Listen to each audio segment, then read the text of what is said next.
So we were recommended a found footage film from Johnny Recaps Movies. He emailed me. I've been getting a lot of emails lately from subscribers, and I love it. So keep emailing me. And this one is called Sorgoi, Prakov, or Descent into Darkness. This is on Tubi and Plex. On Tubi, it is under the Sorgoi name, but on IMDb, it's Descent into Darkness. If you put that into Tubi, it will not come up. I tried. I had to put in his name. So that's the guy's name in the film. And this is about an Eastern European man who is doing a European tour. He's going to go to France, and he's going to go to all these countries, and he's going to video blog or he's making a documentary. Yeah, I guess. So he's going to go around, he's going to film all this shit, and I don't know. It's a descent into madness. So watching this with her was really funny because she was insanely disturbed by this the whole time, pretty much. After 30 minutes or so, you were just like... Yeah, when things start really, ramping going up. Downhill. Yeah. I don't even know how to, talk about this movie. I was kind of dreading this review. Yeah. Because I don't know that I liked it. I don't think I liked it. Yeah. I'm kind of mad at Johnny Recaps for recommending this. How so? Because I didn't like it. Because it is very disturbing. It's very disturbing. Elaborate on you didn't like it. I don't like how it made me feel. I felt super uncomfortable and disturbed in, not a way that I typically like to feel when I watch horror movies. And we watch a lot of stuff, and we watch a lot of things that are, dark and have really heavy subject matter and everything, and they can be pretty, messed up to view, but they don't always leave me feeling the way this one did. Maybe it's because this just felt too real. Yeah. Which for found footage, we always talk about, that's usually the best movies are the ones that are hyper realistic. But I think because of how this one, the subject of this one, I don't know. I also have I had sort of the same reaction to Be My Cat. Yeah. I have this, whenever I see people that are acting a little bit too realistically mentally unwell, it just kind of freaks me out because I have a family history of mental illness. And so some of the stuff in this was, mildly reminding me of that. So it was kind of triggering, to be honest. And there's also some very, gruesome and gross stuff with animals and with, rape and with feces and, there's a whole mess of things that are just not, they're... Pleasant? No, but it, worse than that. Yeah. Yeah, I mean, it's a depraved film about a man's descent into darkness, into madness. He loses it. The way that this film presented itself at first, I thought we were going to go a different way with it. I mean, it ended around the same way I expected it to end, because it starts with the ending and then works its way from the beginning, getting up back to that beginning that is the end. So I figured we were getting there, and because it's descent into darkness and that this guy was going to lose his mind, that's obvious. But how we got there, this is what was surprising, because I actually thought that this was going to be more of this type of story where I felt sympathy for our, what would become our antagonist. And as the movie was playing, I was like, okay, what's going to happen here is he's going to be this happy-go-lucky guy from another country who's coming here to live the European dream, as he's talking about it. And in doing so, he's going to be so disappointed with how everyone's treating him and how horrible everything is, and it's going to just break him down more and more. And while that does happen somewhat. There is a couple instances where he encounters some bad elements. That's not really what happens here, right? This is somebody who is on the edge of mental breakdown because of some history that he has with mental illness. He had mentioned somewhere in this movie, like, I'm not going back to the hospital, something like that. Mm-hmm. So he was already predisposed to lose it, which I think he does so with drugs and alcohol, which I think is what really sets him off. So it just definitely went in a much different direction than I was expecting. I was expecting to be like, no, leave him alone, and then kind of almost feel for what he was going through. But that is not what happened. No. He is a fucking monster. But it is also like this horrible look at mental health crises, yeah. So there is like that aspect to it. I will say I never really questioned why we were filming, which is good because it like is so manic and really just insane. Like it's literally like a madman takes a camera and is filming things. Sure. And so that's like the hyper realism, because I think like in a lot of stories, and it doesn't mean that it has to always go this way, of course, but there's like some element that is either not necessarily supernatural, but there's like some other element that's causing like the insanity, even when it might really be like just a mental health issue. There's usually like maybe like some symbolism or something within the story that you're kind of like, okay, like do you know what I mean? Yeah. Like there's some link there, whereas this just feels like pure, like hyper realistic, having a psychotic episode and watching that play out over the course of like, some length of time. Yeah. I think obviously the actor did a fantastic job. I mean, this Talk is about like commitment. I used to think that the actor in Be My Cat was like the best, realistic, like, mentally unwell person I've seen in film, but I think that this guy definitely takes the cake, because it's just so hard to see that he's acting. It just feels way too real. Yeah. He's very depraved in this film. I mean, where he starts versus where he ends, the commitment he has to this character. I would be very curious to see an interview with this guy.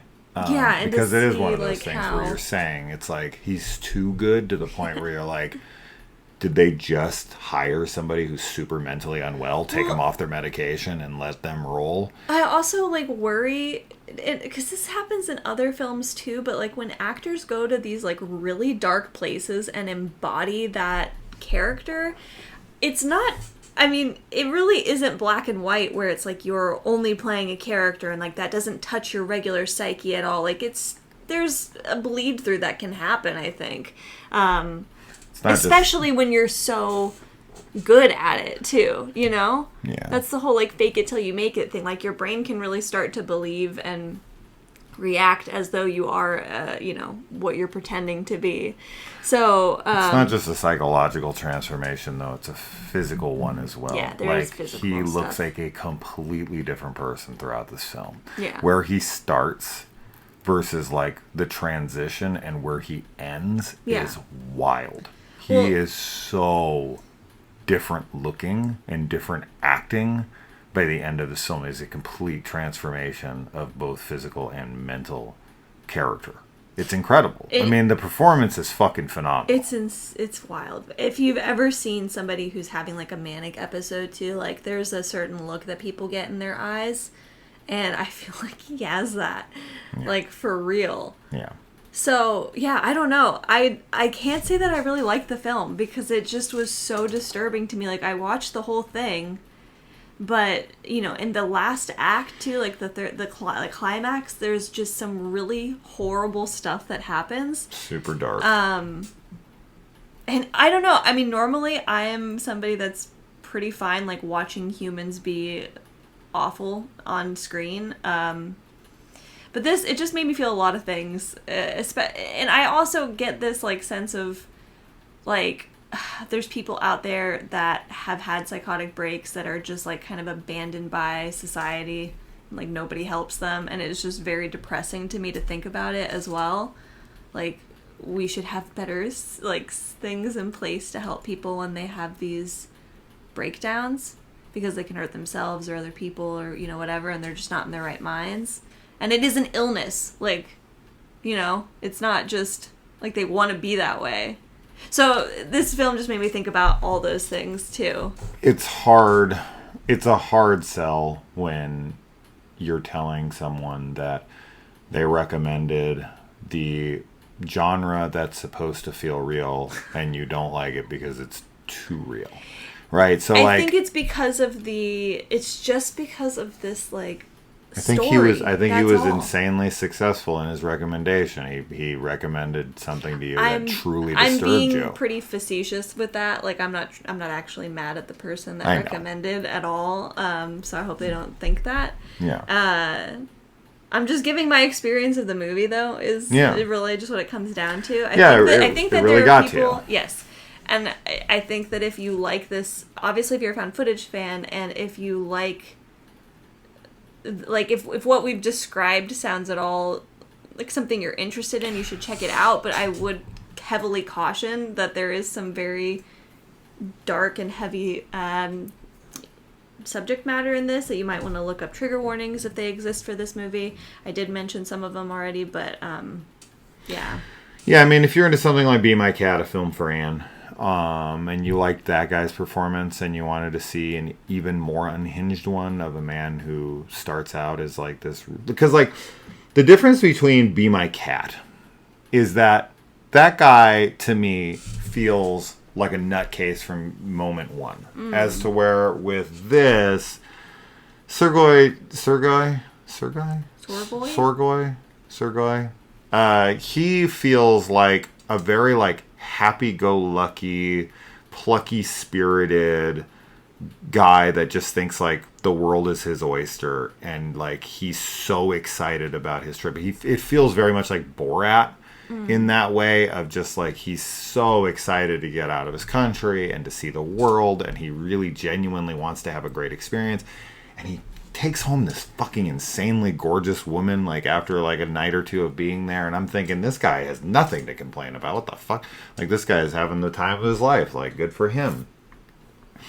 But then he just has a couple things happen, and then he's just a drunk, drug addict dumbass who lets his addiction get the best of him, and it just sends him down this spiraling freaking chaotic mindset, and it just completely destroys him from the inside. And just the more he like goes down that rabbit hole, and he doesn't have the funds, and he thinks he's losing, because he's obsessed with like film and of the cameras. And the only question I had, the only unrealistic thing of the entire film for me by far, is how the fuck he kept all these cameras charged, and where he was getting all the memory, because he was using actual like tapes.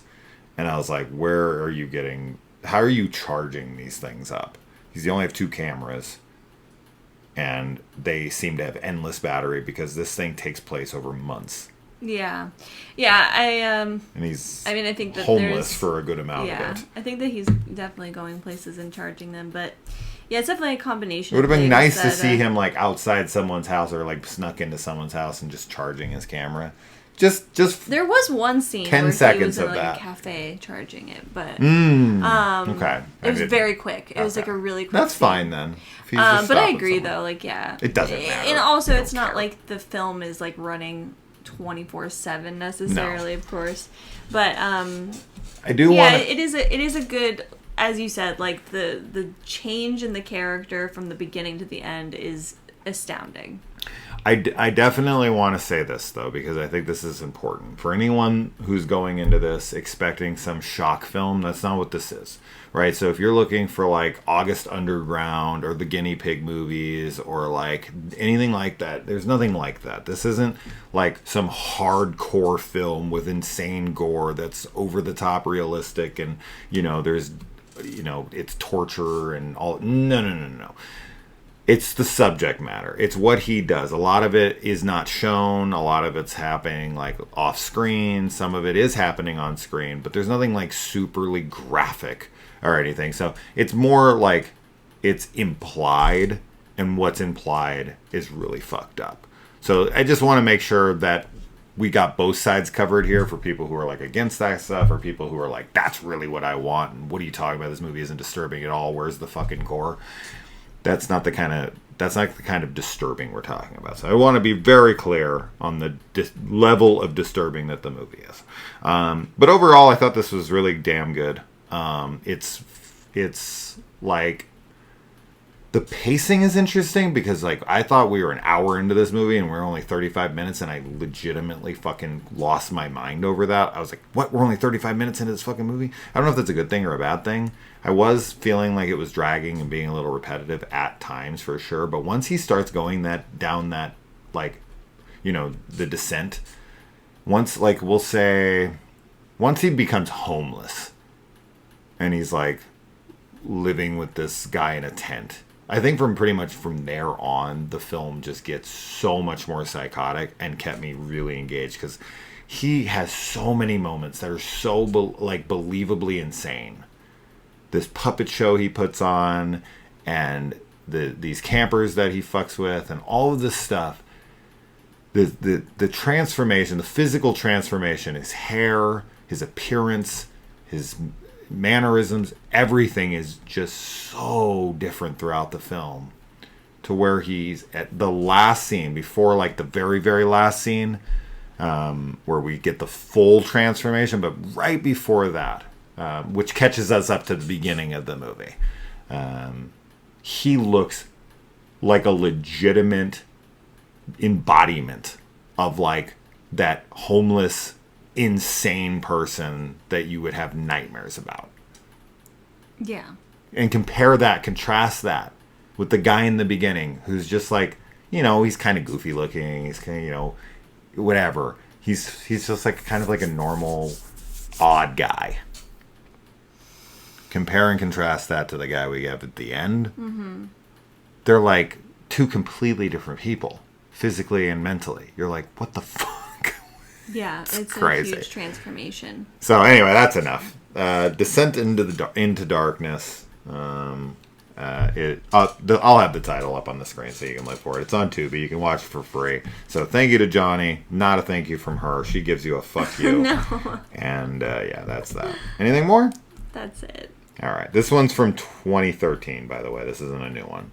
But this one's been out for a while. But really, really interesting. Really, really good one for like people who are looking for depraved found footage. This is definitely one to look out for.